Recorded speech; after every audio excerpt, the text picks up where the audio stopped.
Tapi saat kita di kapal kita harus memiliki konsep bisnis. Oke. Jadi saat sambil kita di kapal, sambil kita punya modal, punya uang, kita udah punya gambaran. Nanti saya begitu pulang ke Indonesia, saya punya usaha apa nih. Jadi konsep-konsep itu kita buat saat kita di kapal. Sambil kita menambah wawasan kita. Kita bisa studi banding, bisa comparison, bisa membandingkan habit atau kebiasaan atau budaya orang di sana dalam berbisnis dengan budaya kita. Kita compare dengan yang orang-orang Indonesia. Iya, jadi saat kita nanti pulang ke Indonesia itu kita membawa bisnis yang modern.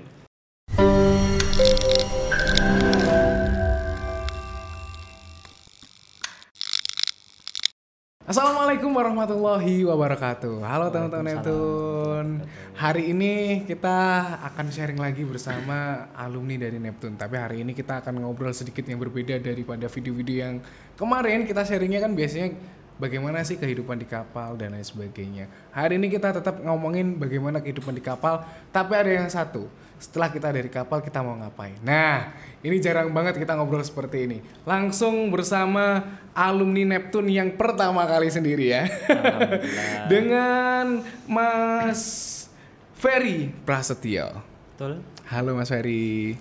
Halo, assalamualaikum warahmatullahi wabarakatuh. Waalaikumsalam. Ya, terima kasih Mas sudah diundang ke sini. Apa kabar Mas Ferry? Alhamdulillah kabar baik di tengah situasi seperti ini. Asik. Ya. Mas Ferry, betulkah Mas Ferry dulu adalah angkatan pertama? Betul. Angkatan perdana di Neptune. Perdana dan pertama kali. Mas itu di angkatan pertama bagaimana bisa nyampe di Neptune? Wah, itu ceritanya memang panjang seperti yang lain ya. Seperti yang selalu menceritakan bahwa Neptune itu memang benar-benar sebuah lembaga yang kayak mukjizat. Ya. Nah, karena alurnya itu tidak disangka-sangka. Tidak pernah ada planning sebelumnya masuk ke Neptune. Tapi begitu tiba-tiba ketemu jalan, akhirnya mau tidak mau Neptune saya ambil sebagai pilihan saya. Betul. Padahal ada sebagian orang yang memandang remeh kita ya. Betul. Karena memang belum tahu potensinya, Mas. Betul sekali. Iya. Pada waktu itu jujur Pak Kus pada waktu datang ke sekolahan saya itu sangat-sangat eksotik menurut saya. Karena apa? Menjelaskan di tengah aula, di aula yang sangat luas sekali dengan jumlah siswa 200 lebih, hanya menggunakan laptop tanpa audio visual, tanpa mic dan lain sebagainya. Dan bisa nyangkut saya satu untuk masuk ke Neptune. Salah satu orang yang beruntung ya iya. Di situ. Pada waktu itu kenapa saya masuk ke Neptune, karena saya minta jaminan kepada Pak Kus 3 hal. Dan ketiga-tiganya tadi alhamdulillah saat ini dipenuhi oleh Neptune. Hal yang pertama, Mas. Yang pertama, satu, menjamin kalau saya nanti bisa bahasa Inggris dengan masuk ke Neptune. Berarti dulu masih kurang ya untuk public speaking bahasa Inggrisnya? Sangat kurang, bahkan nilai saya di rapot saya itu di bawah SKBM. Di rapot loh ya, bukan ulangan loh ya. Kalau ulangan tuh biasa. Masih dimaafkan. Iya, masih dimaafkan. Kalau di bawah rapot, waduh, saya ngelamar ke perguruan gimana pun nggak ada yang diterima. Ini sambil pegang kepala gitu ya. Itu saking parahnya. Itu satu jaminannya.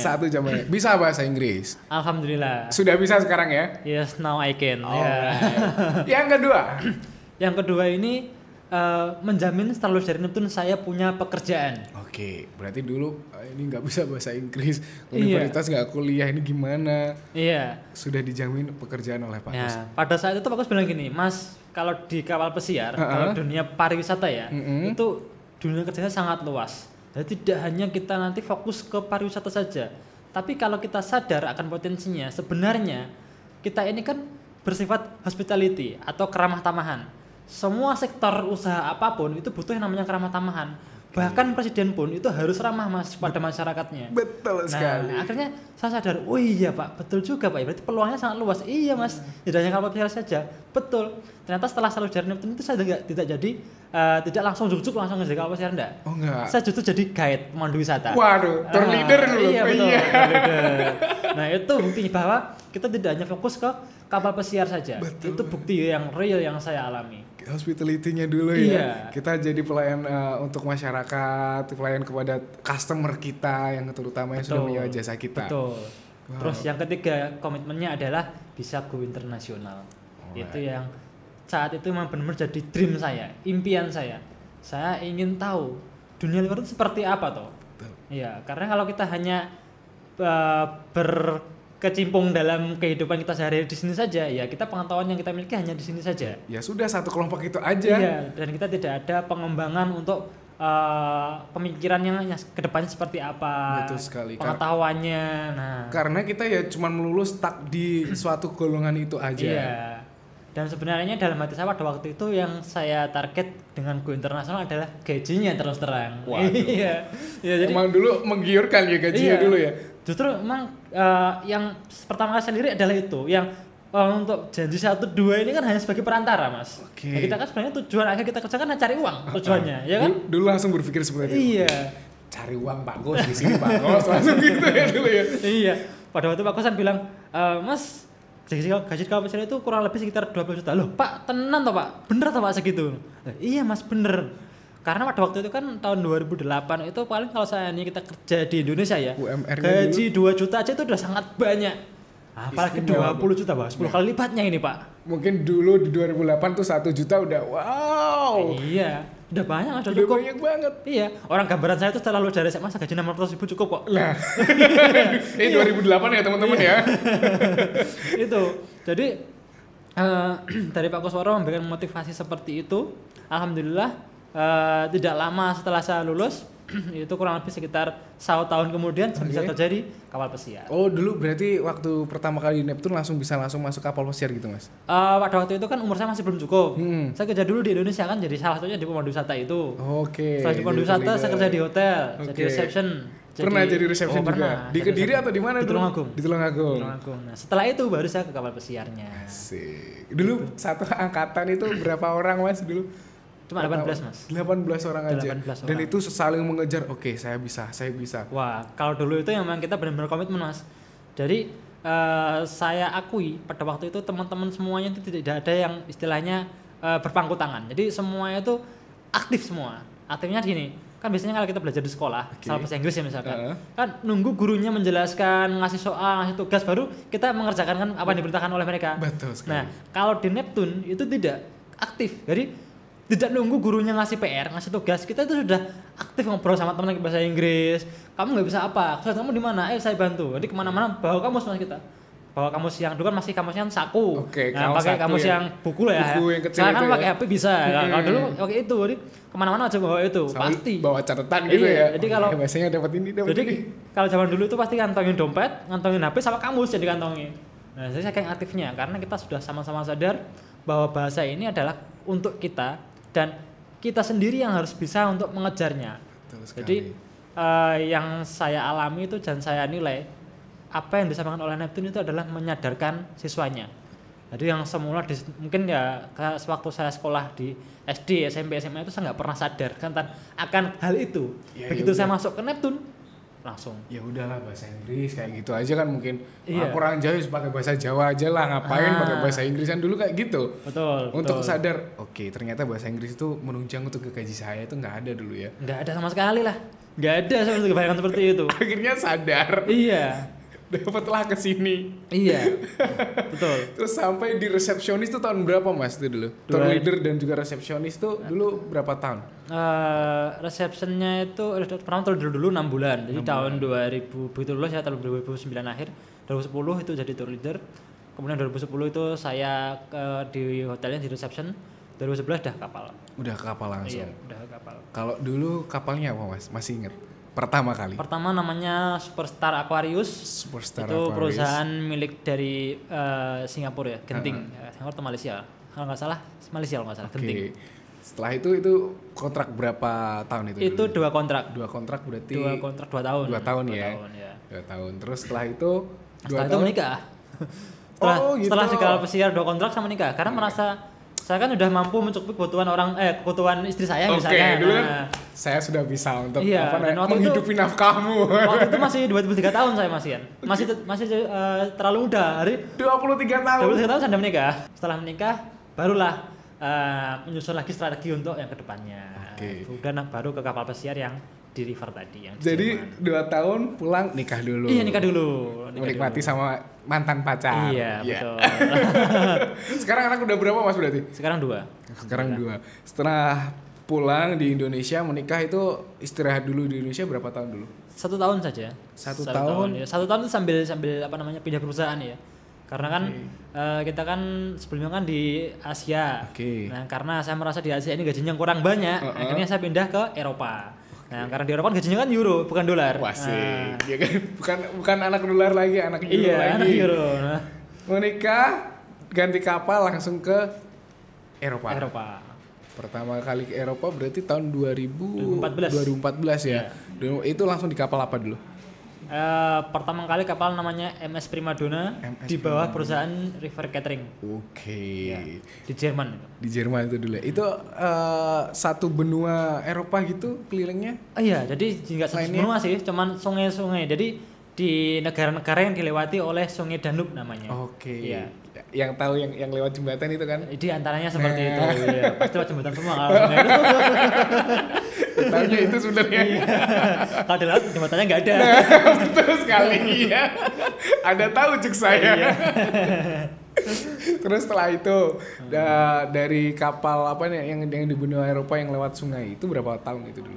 Itu sebenarnya sih sampai sekarang masih aktif ya sebenarnya. Iya, cuman karena banyak sekali rintangan, mungkin diantaranya kayak pandemi seperti ini. Kemudian sebelumnya itu ada krisis Eropa. Nah, kita nggak setiap tahun berangkat. Jadi nggak setiap tahun berangkat. Jadi di tahun-tahun tertentu saja mungkin saat mereka membutuhkan kru dari Indonesia ya kita berangkat. Kita pun juga santai, kita menikmati. Jadi kita nggak kesana tuh harus istilahnya fokus dan harus benar-benar di sana itu untuk kerja saja, enggak. Kita malah menikmati kayak orang liburan. Kayak orang liburan iya, juga. Orang liburan. Kita bekerja juga liburan. Sambil liburan. Dibayar. Iya. Itu yang penting itu loh. Tapi dibayarnya. Dulu kan tahun di umur 23 kan sudah menikah nih Mas. Iya.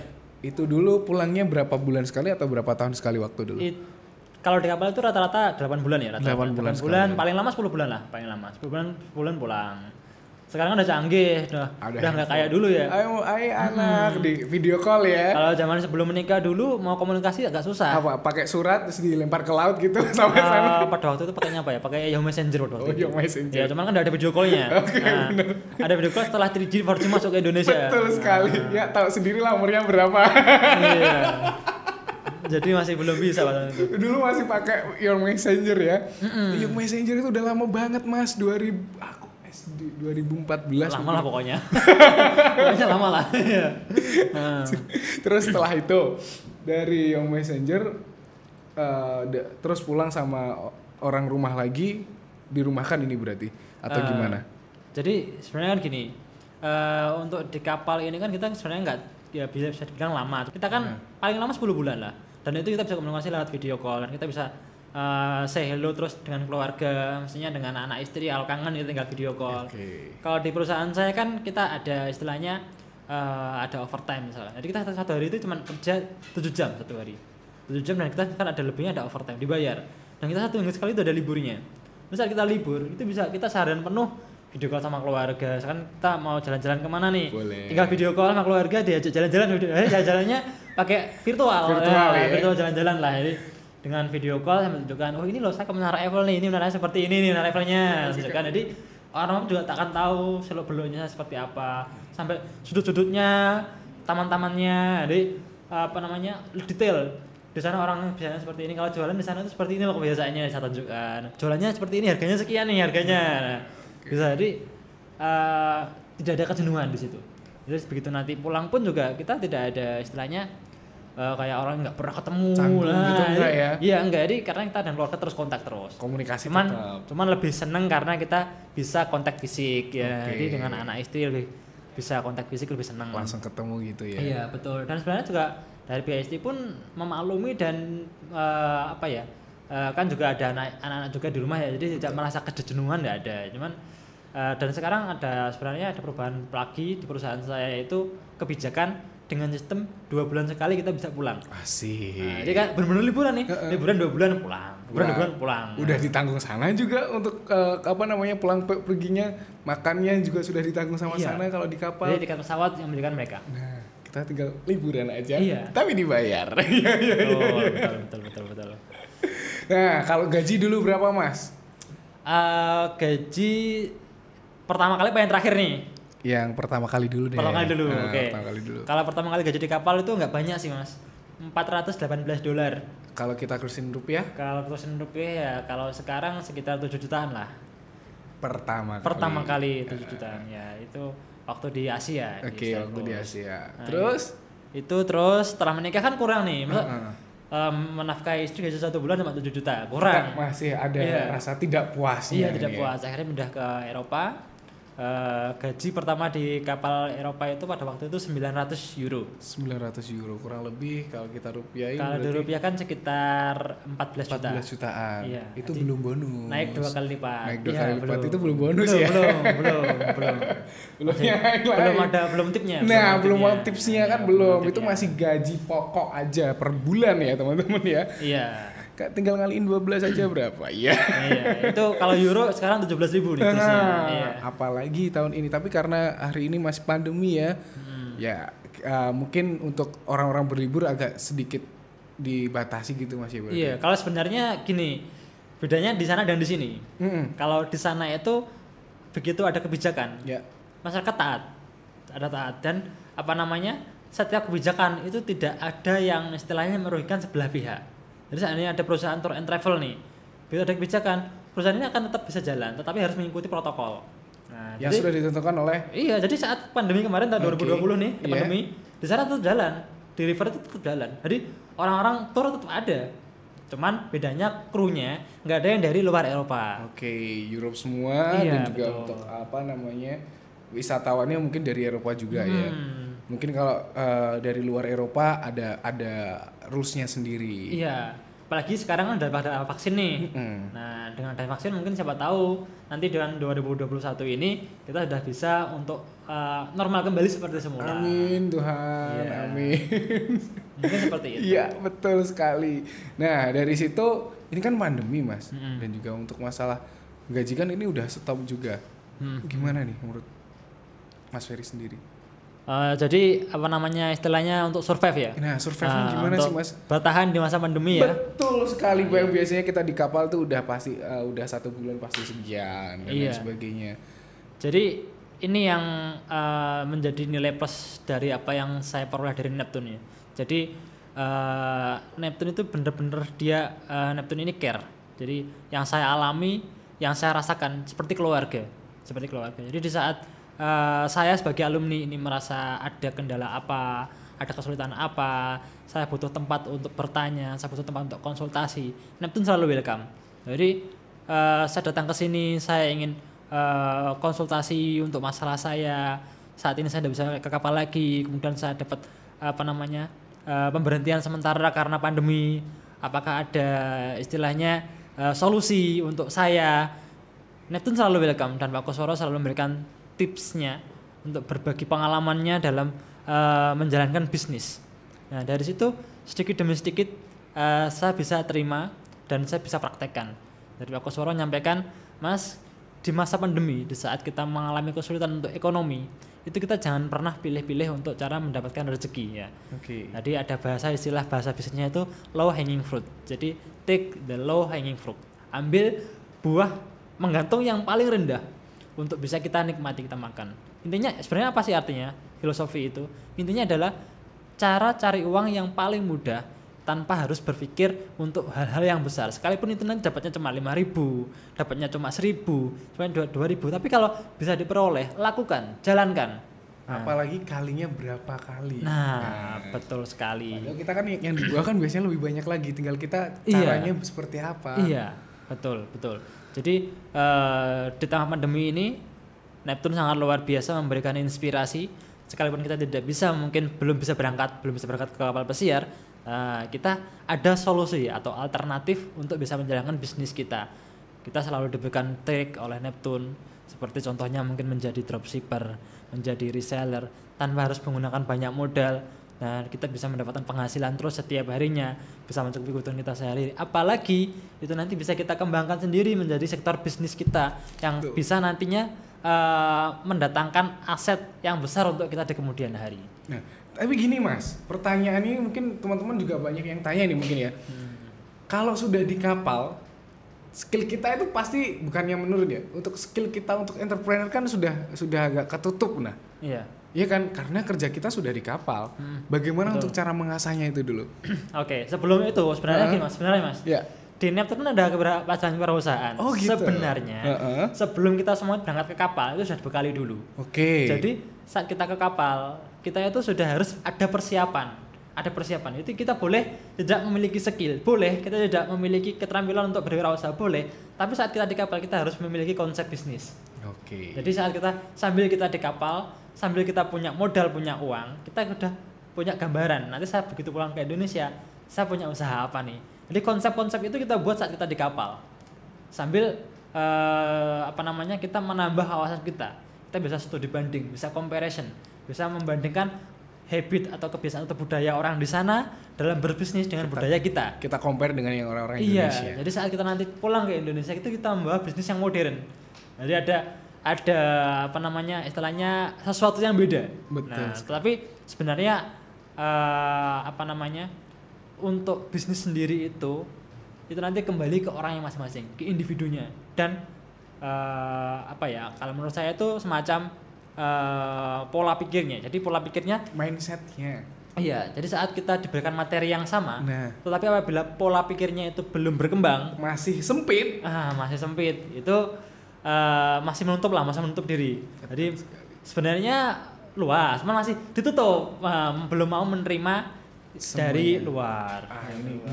Ini enggak, kita masih pilih-pilih kayak gitu ya. Iya, masih pilih-pilih. Kita nggak bisa untuk melihat sesuatunya itu, oh ini yang benar, oh ini kan kita masih butuh proses di situ. Iya. Dan mungkin untuk teman-teman gaji 20 juta, wah ini mau buat apa ya? Biasanya kan kita langsung buat hangout, langsung kita buat, oke, ini di rumah, silakan mau bangun rumah, bangun dulu kan biasanya gitu.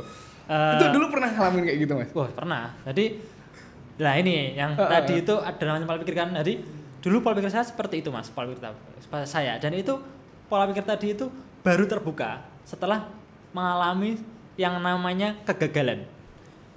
Kegagalan gimana nih Mas?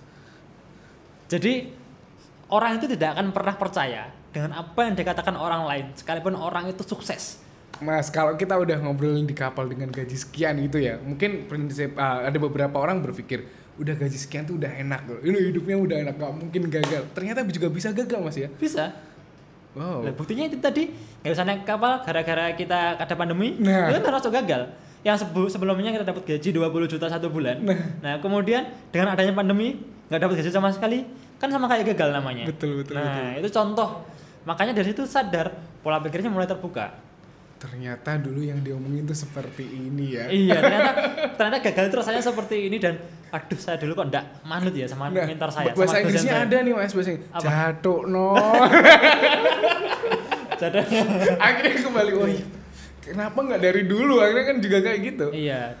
Nah itulah Mas yang membuat kita sadar dan akhirnya membuka pola pikir kita untuk saya sadar nih. Sekarang ada bahasa Inggris, kan bahasa Inggris juga sama dari SD, SMP, SMA dipelajari semua kan. Betul. Tetapi nggak nyantol kenapa? Karena belum sadar. Begitu kita masuk Neptun, sadar. Akhirnya 6 bulan pun udah cukup buat belajar. Nah, nggak usah nunggu 9 tahun. Iya. Jadi gaji saya di kapal 1 bulan 20 juta. Betul. Dulu waktu awal-awal dari kapal itu begitu pulang motor baru. Waduh, asik. Begitu masih ada motor baru dulu. Iya, begitu pulang mobil baru. Ya, kan? Ternyata setelah mengalami nggak pernah dapat gaji karena kita nggak menjalankan bisnis kita kan, sekarang sudah diajari, cuman nggak pernah kita jalankan bisnisnya. Akhirnya begitu nggak bisa ke kapal, kita merasa aduh gimana, dari mana lagi nih saya mulai awal untuk menjalankan bisnis, kita nggak tahu. Jadi ada penyesalan di situ. Karena apa? Modalnya udah habis. Itu modalnya udah habis karena hari begitu kita mau menjalankan bisnis, usaha bisnis seperti ini. Nah sekarang modalnya nih, begitu mau modal, aduh nggak punya modal sekarang karena udah habis, terpaksa jual aset. Oke. Begitu jual aset, jual mobil misalkan, mobil dijual, bisnis lagi berjalan. Setelah berjalan ternyata mengalami kegagalan karena kan ada banyak kompetitor, ada banyak komplain dari pelanggan. Betul. Ada ini banyak masalahnya, gagal. Begitu gagal lagi, nah kita kembali ke Neptun akhirnya. Jadi Neptun tempat untuk konsultasi kan, datang untuk konsultasi. Akhirnya dari situ, Mas jangan langsung besar, mulai dari yang kecil dulu nih Mas. Jadi jangan, kita punya uang 100 juta nih Mas, jangan semuanya buat modalnya cukup 1 juta saja. Yang 99 juta simpan dulu, tahan dulu. Prinsipnya bisnis, mulai dari yang kecil dipahami maksudnya benar-benar dia satu ini dia benar-benar tahu dulu. cara istilahnya menjalankannya, Betul. tahu cara pengembangannya, baru nanti kalau sudah bisa berjalan dengan lancar tersistem dibesarkan, boleh gunakan yang 99 juta tadi, jebret gitu. Nah, saya sekarang terus terang Mas, saya masih di tahap 1 terus terang. Jadi karena sering nggak berangkat ke kapal itu di tahun-tahun yang belakangan ini, mulai dari krisis Eropa, pandemi, jadi mulai nyusun strategi bisnisnya akhir-akhir ini. Dan mulai sadarnya itu Mas ya. Betul. Dan semua itu pasti butuh proses. Untuk proses. Nggak mungkin langsung oke, kamu entrepreneur, oke, Iya. kamu orang bisnis. Itu semua butuh proses yang dari awal yang kayak sebenarnya sih kalau saya Mas Ferry ini adalah tahap 1 saya nggak terlalu percaya sih. Dia tahapnya udah di tengah, udah panjang lah ya. Iya. Saya lebih suka mengajarkan diri saja. Jadi wah udah sadar nih untuk entrepreneurship-nya ini ya Mas Ferry ya. Memang kayaknya Mas Ferry ini nggak mungkin sih kalau di tahap 1 menurut saya ya. Mas Ferry ini udah di pertengahan lah mungkin untuk tahapnya sendiri. Itu dulu pertama kali sadar itu gimana Mas caranya? Menyusunnya itu di kapal gimana sih angan-angannya dulu? Saya yakin banyak orang yang mengalami ini. Mudah-mudahan ini bisa menjadi inspirasi buat mereka. Betul sekali. Bener apa yang dikatakan oleh Pak Kus dan banyak mentor yang lain, bahwa modal utama untuk kita berbisnis itu bukanlah uang. Jadi di saat kita tidak punya uang sama sekali, jangan pernah berkecil hati. Di saat kita benar-benar kondisi jatuh, pada saat itu yang saya lakukan apa? Saya konsultasi dengan Pak Kus. Pak Kus menyarankan buat apa? Mas, jaminan kalau bisa jadilah dropshipper kalau bahasa sekarang ya. Okay. Kalau dulu bilangnya gini, kalau dulu bilangnya itu manfaatkan jaringan, maksudnya manfaatkan pengetahuan sampean yang bisa untuk online, untuk menjalankan bisnis di online, untuk bisa memulai usaha dari nol tanpa modal sama sekali. Pada saat itu yang saat itu saya lakukan adalah saya mencoba untuk memasarkan sebuah produk namanya Teh Rosella. Teh Rosella itu benar-benar tanpa modal dari nol itu, dan itu merupakan istilahnya bisa dibilang step awal yang bisa menyelamatkan saya, karena saya benar-benar tidak punya uang kondisinya, kemudian bisa sedikit demi sedikit bangkit dari situ. Dari punya uang sama sekali, saya coba belajar dari teman-teman yang sudah ahli untuk mengonlinekan sebuah produk. Saya onlinekan, ada orang yang mau beli, saya minta untuk transfer dulu. Jadi ada transfer dulu, setelah transfer baru barangnya saya kirim. Jadi otomatis saya membeli barang ini sebelum saya kirim barangnya. Iya, jadi saya dapat uang dari pembeli, baru saya belikan Rosellanya tadi. Nah itu menjadi ide awal saya untuk mengembangkan bisnis saya yang berikutnya. Jadi intinya adalah saya mencari konsumen dulu sebelum saya ini menjadi produsen. Betul. Jadi jangan kita memproduksi dulu, mengeluarkan uang dulu di awal yang belum tentu ini nanti laku.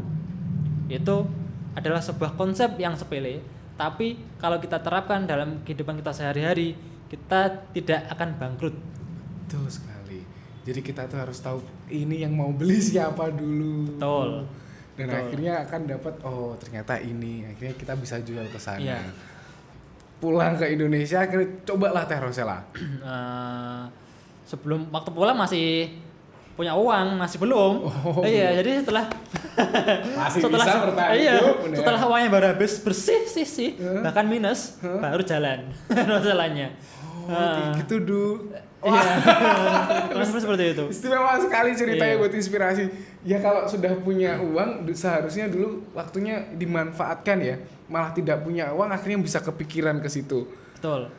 Aduh. Itu yang membuat kita sadar dan merubah dan membuka pola pikir kita untuk bisa berwirausaha. Oke Mas, setelah Teh Rosella ini jalan, apakah Mas Ferry lanjut ke kapan lagi dulu atau sudah Teh Rosella aja? Nah, dari sini ada yang menarik. Saat itu saya bertemu dengan salah satu temannya Pak Kusworo, menyampaikan bahwa ada sebuah bisnis yang sangat luar biasa yang bisa memberikan keberkahan dan keuntungan investasi yang sangat luar biasa, itu perkebunan. Nah, jadi beliau menyampaikan, Mas, cukup punya lahan 1 hektar saja, kemudian nanam alpukat, itu sudah bisa buat pensiun, karena hasil dari panen minimal sekali panen dapat 600 juta. Panennya itu 2 tahun 3 kali. Tak hitung-hitung, wah berarti saya ke kapal kalah nih keuntungan saya. Gaji saya kalau ke kapal dengan profit yang didapatkan dari berkebun, saya kalah. Kalau begitu saya harus punya target.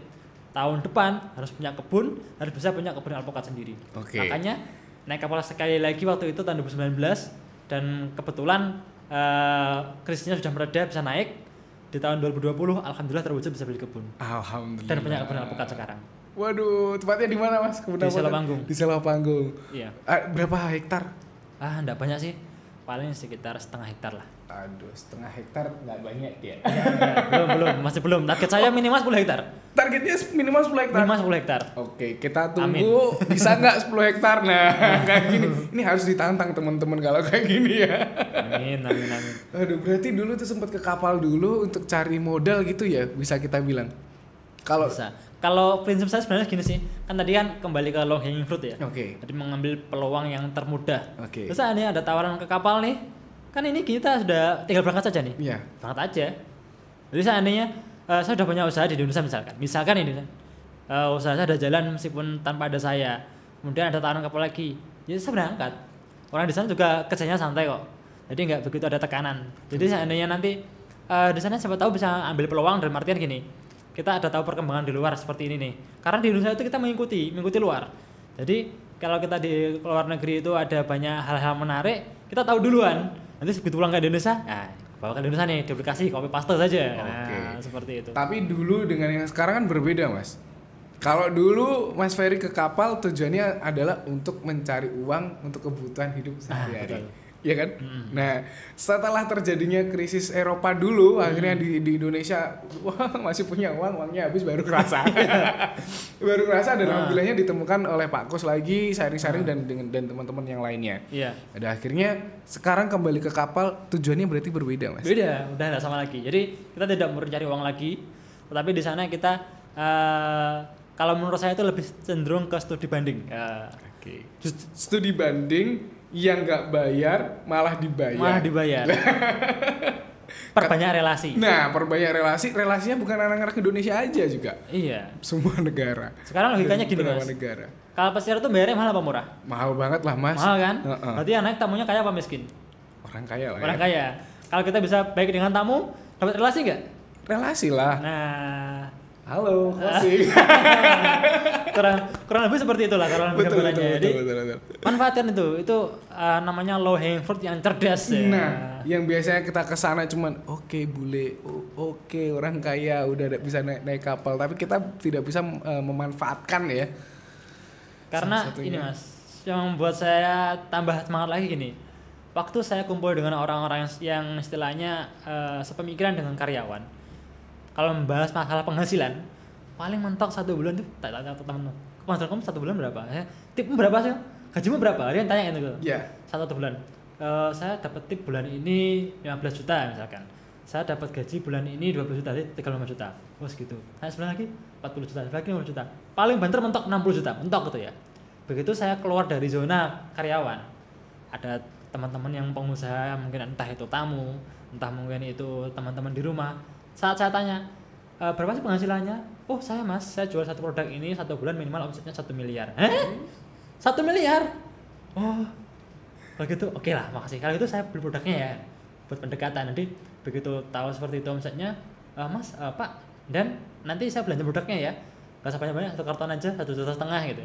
Itu buat hanya untuk biar dapat ilmunya, seperti itu. Itu pentingnya berwirausaha. Jadi jangan hanya kita fokus untuk menjadi karyawan, tapi di samping menjadi karyawan bisa kita kerjakan juga untuk konsep-konsep bisnis kita menjadi pengusaha. Betul banget. Jadi untuk teman-teman, oke lah kita punya cita-cita, tapi cobalah kita kembangkan cita-cita kita itu tadi. Iya. Jangan hanya mindsetnya ke satu line ataupun untuk mindset yang sempit. Nah, salah satu caranya adalah mungkin kalian bisa untuk coba dululah di Neptune itu seperti apa. Karena beberapa orang yang memang yang sudah merasakan, yang sudah menyepelekan itu tadi, sudah ada buktinya. Betul begitu, Pak Ferry? Betul. Ini saya kasih gambaran Mas ya. Oke. Saya kasih gambaran yang mudah-mudahan bisa diterima. Saya kasih itu perumpamaan. Iya. Perumpamaan gini. Pernah lihat monyet nggak? Monyetnya jangan lihat saya. Monyet nggak? Atau gimana jangan lihat saya? Pernah. Oke. Saat kita lihat monyet ya. Biasanya Mas sukanya apa? Pisang ya. Kemudian Mas kasih monyet itu pisang. Oke. Sama Mas kasih monyet itu uang 50.000. Satu uang monyet kasih pisang satu sama 60.000. Nanti kira-kira yang dipilih yang mana? Monyetnya pisang, saya uang 50.000. Kayak gitu. Nah, jadi orang itu belum tahu, jadi monyet itu belum tahu potensi dari uangnya. Monyet itu tidak paham, tidak mengerti kalau uang itu bisa dibelikan pisang yang banyak. Sama seperti orang di masyarakat di luar sana kalau menurut saya.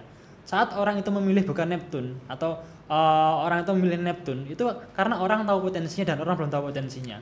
Kalau orang itu tahu potensinya, saya yakin sekalipun di Neptun itu hanya 1 tahun, tetapi outputnya itu tidak kalah dengan mereka yang belajarnya selama 4 tahun.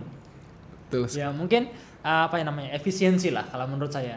Kalau sekarang kan zamannya instan nih, jadi Neptun sebenarnya cocok karena kita selalu mengikuti perkembangan zaman. Yang saya alami, yang saya lihat nih di luar sana di saat pandemi itu banyak sekolah yang tutup, buktinya Neptun tetap eksis, tetap bisa berkarya.